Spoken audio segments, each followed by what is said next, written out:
Most Christians never repent of where they actually are. They repent of where they used to be, who they were 5 years ago, the version of themselves they already left behind. Meanwhile, their relationship with God is dying one level beneath them, and they have no language for what level they are standing on. You probably think a broken relationship with God looks like atheism, rebellion, or walking out of church and never coming back. It does not. The most broken Christians in the world still raise their hands on Sunday, still quote the verses, still type the right words underneath sermon clips, and still feel absolutely nothing when they do. There are 6 levels of broken with God, and you are standing on one of them right now while you watch this. You are not unsure which level it is. You already know. You have known since the first sentence, and you have already started building your defense for it. This video is going to take that defense apart, name the level, force you to locate yourself, and then watch the resurrection of Jesus walk into every single level before we finish. Some of these are going to feel personal. That is the point. Level 1, the drifter. It is Sunday morning, the lights are low, the room is singing, and your hand is in the air. You cannot remember the last time the song actually broke you. You cannot remember the last time scripture cut you instead of just informing you. The drifter is the closest level to the inside of the church, because the drifter still believes everything he believed last year, just colder. Hebrews chapter 2 verse 1 says that for this reason we must pay much closer attention to what we have heard, lest we drift away from it. And the word drift is the most quiet word in the New Testament. It does not announce itself. It does not declare a new identity. It just slowly removes warmth from a faith that used to burn. Now look at the last 6 weeks of your life and ask yourself how many devotions you started and abandoned by Tuesday. Ask yourself when prayer stopped sounding like talking to a father and started sounding like a chore your conscience was still demanding from you. Ask yourself when the last time was that worship made you cry instead of just standing. Ask yourself when you started measuring your faith by how many years you have been a Christian instead of how alive you are right now. Drifting feels like nothing, and that is exactly how it kills you. Drifting is the only sin you can commit while sitting still. But the same Holy Spirit who walked the dead body of Jesus out of a sealed tomb is living inside the dryness you are calling distance. And dryness is not absence. A buried seed is not a dead seed. The cross was not paid in feelings, it was paid in blood. And the empty tomb is louder than your dry season. You are not lost because you are cold. You are cold because you stop sitting close to the fire. Move the chair back. The Spirit who raised Christ is not somewhere else. He is right where you sat down. Level 2, the performer. A worship leader closes her eyes, lifts her hand, and feels the camera in the room. A small group leader prays out loud and hears how good he sounds before he hears what he actually said.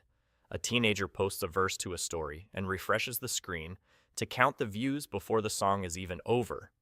The performer still has every motion intact, but the heart has quietly stepped off stage and is watching the body perform from the back of the room. Matthew chapter 15 verse 8 says, "These people honor me with their lips, but their heart is far from me." And Jesus said it about people who were doing church right. He did not aim that verse at the streets. He aimed it at the sanctuary. Now ask yourself how much of last week was for God and how much of it was for the audience inside your own head. Ask yourself if you would still pray the same prayer if nobody was ever going to clip it, post it, or bring it up later. Ask yourself who you are when nobody is watching, because that is who you actually are. Ask yourself if your worship would change if the camera died, the lights cut, and the room emptied right now. The performer is the level the world cannot tell you are on, because the performer is the level the world rewards you for. The world claps for performance and ignores repentance, and you have learned which one builds your following faster. But the cross was not staged, the empty tomb had no production crew, and the gospel of Jesus does not need your highlight reel to keep working. The disciples who saw the risen Christ first were the ones nobody was watching. You can drop the act in the middle of the song. He already saw what you really are, and he already died for it. The version of you that is not on camera is the version he came to save. Stay with this list, Because the next level wears jeans, drinks coffee on Sundays, and looks completely fine until you watch what it does at midnight. Level 3. The compromiser. It is past midnight, the house is quiet, and you reopen the app you swore last Sunday you were finally done with. You tell yourself this is the last time, and you have told yourself that exact sentence at least 11 times this year.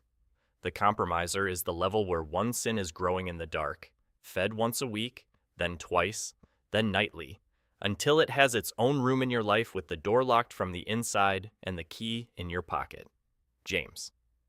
Chapter 1 verse 14 says, "Each person is tempted when he is lured and enticed by his own desire, and then desire when it has conceived gives birth to sin, and sin when it is fully grown brings forth death." That is not a metaphor. Name the sin. You already know what it is.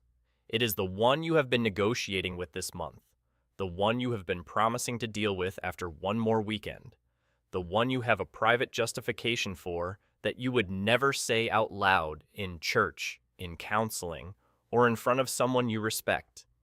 The cross paid for that exact sin, by name, in the dark, before you ever clicked. Jesus saw the click coming and went to the cross anyway. He did not negotiate the price down because the sin was repeated. He paid for the 11th time the same way he paid for the first.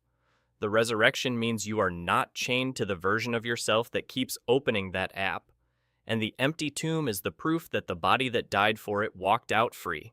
You do not need to be stronger. You need to be honest. And then you need to bring the sin to the foot of a cross that has already paid for it, in the light, with somebody who will hold you accountable past the next weekend. Level 4, the backslider. You stopped opening your Bible app 3 weeks ago. Your small group leader still does not know, your parents still ask how your walk is going, and you still answer with the word fine. Your phone screen lights up with a sermon notification, and you swipe it away without reading the title. The backslider is the level where the language of faith is still in your mouth, but the practice of faith has quietly walked out of your week and has not come back. 2 Peter chapter 2 verse 21 says it would have been better for them never to have known the way of righteousness than after knowing it to turn back from the holy commandment delivered to them. And that is the verse the backslider does not want to read in any translation. Count the days. Do not count the excuses. Do not count the seasons. Do not count the busy weeks at school or the long shifts at work. Count the actual days since you last opened a Bible by yourself with no audience and no obligation. Count the actual days since you said a prayer that was not at a meal or a meeting.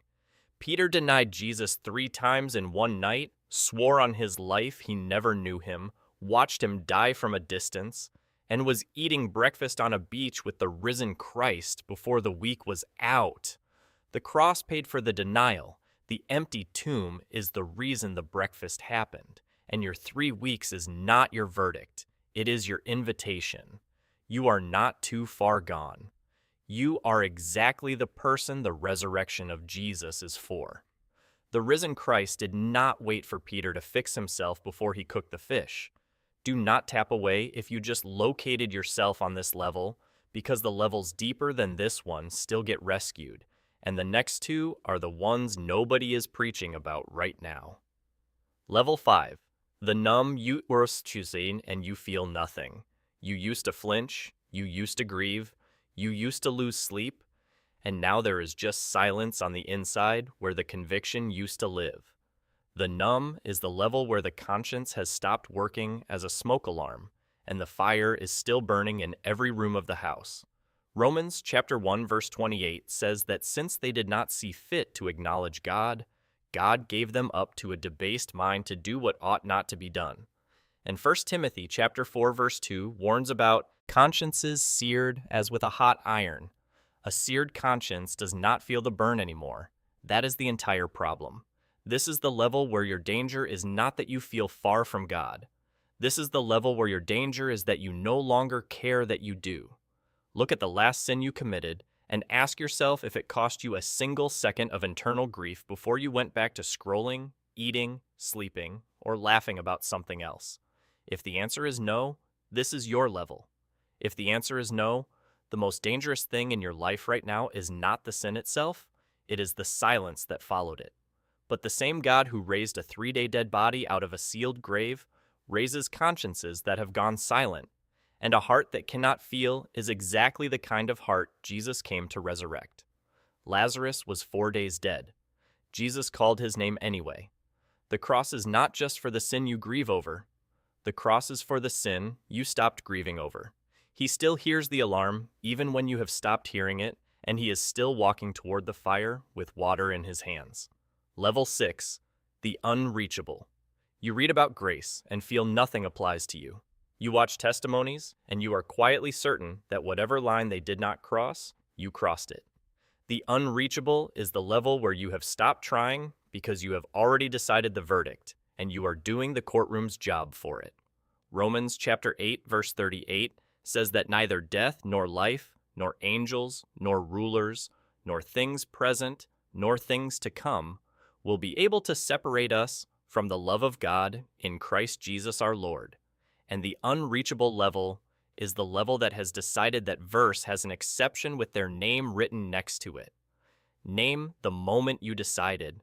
Name the night, the sin, the relationship, the addiction, the secret, the betrayal, the words you said to your mother, the thing you did when nobody was looking, and ask yourself who whispered to you that grace had a limit and your name was on the wrong side of it.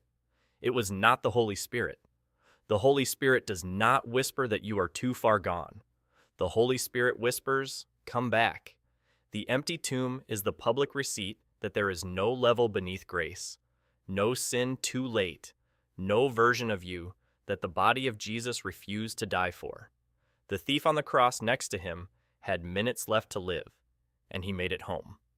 Paul had hunted Christians, watched Stephen die, and was breathing murder when grace knocked him off the road. If grace has limits, those two men crossed them. Hell is full of people who thought they had time. It is not full of people who thought they were too far gone, because that lie always loses to a risen Christ who walked through locked doors into a room of failed disciples and breathed peace onto them anyway. You are not the exception. You never were. The close. Look back at the 6 levels: the drifter, the performer, the compromiser, the backslider, the numb, and the unreachable. You are standing on one of them right now, and you knew which one before this video reached the close. In John chapter 20, the disciples were locked behind doors out of fear, having abandoned Jesus, having denied him, having watched him die from a distance, and the risen Christ walked straight through the wall into the middle of the room. He did not knock. He did not wait for them to climb their way back up. He walked in. He still walks into the drifter's dryness. He still walks into the performer's mirror.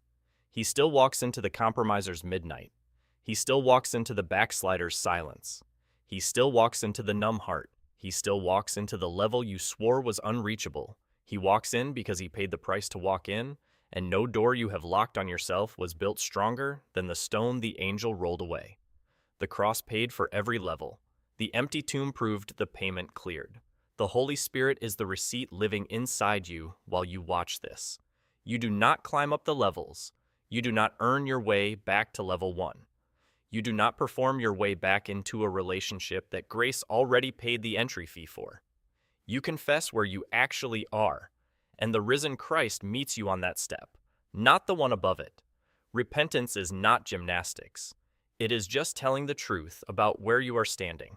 Comment the number of the level you are standing on right now. Just the number, no explanation, no defense, no caveat.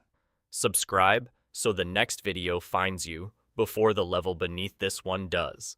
If somebody you love is on one of these levels, and they will not say it out loud, send this video to them tonight and let the Holy Spirit do the rest. The cross is bigger than your level. The empty tomb is louder than your verdict. He is still walking into rooms with locked doors, and yours is not the first one he has ever opened, and it will not be the last.